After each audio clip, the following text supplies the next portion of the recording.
तुकाराम मुंढे यांची पुन्हा बदलीसाठी दबाव सुरू, ग्राहक संघटनांचा सरकारला इशारा। अन्न व औषध प्रशासन विभागाचे आयुक्त तुकाराम मुंढे यांनी पदभार स्वीकारल्यानंतर विभागातील कारभारात वेगानं बदल घडवून आणण्यास सुरुवात केली। भेसळयुक्त अन्नपदार्थ, बनावट औषधं आणि नियमांचं उल्लंघन करणाऱ्या व्यावसायिकांवर त्यांनी धडक कारवाईचा बडगा उगारलाय। त्यामुळे अनेक गैरप्रकार उघडकीस येत आहेत, संबंधितांमध्ये खळबळ उडाली आहे। दरम्यान या कारवाईमुळे काही हितसंबंधी घटकांकडून मुंढे यांच्या बदलीसाठी पुन्हा दबाव टाकला जात असल्याची चर्चा आहे।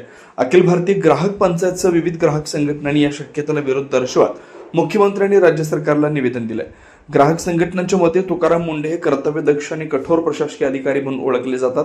त्यांनी यापूर्वी ज्या विभागात काम केलं तिथे पारदर्शकता आणि शिस्त आणण्यासाठी कठोर निर्णय घेतले, त्यामुळे त्यांच्या विरोधात तक्रारी होऊन वारंवार बदल्या झाल्याची उदाहरणं आहेत। विशेष म्हणजे सनदी अधिकारी म्हणून 22 वर्षाच्या कारकिर्दीत तुकाराम मुंढे यांची तब्बल 25 वेळा बदली झाल्याची माहिती समोर आली आहे। अनेकदा एका पदाचा कार्यकाळ पूर्ण होण्यापूर्वीच त्यांची बदली करण्यात आली होती।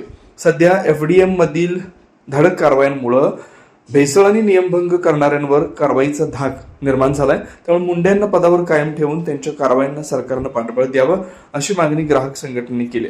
अन्यथा राज्यभर जनजागृती आणि स्वाक्षरी मोहीम राबवण्याचा इशारा देण्यात आला। तुकाराम मुंढे यांच्या बदलीचा चर्चेमुळे प्रशासकीय वर्तुळात पुन्हा एकदा खळबळ माजली।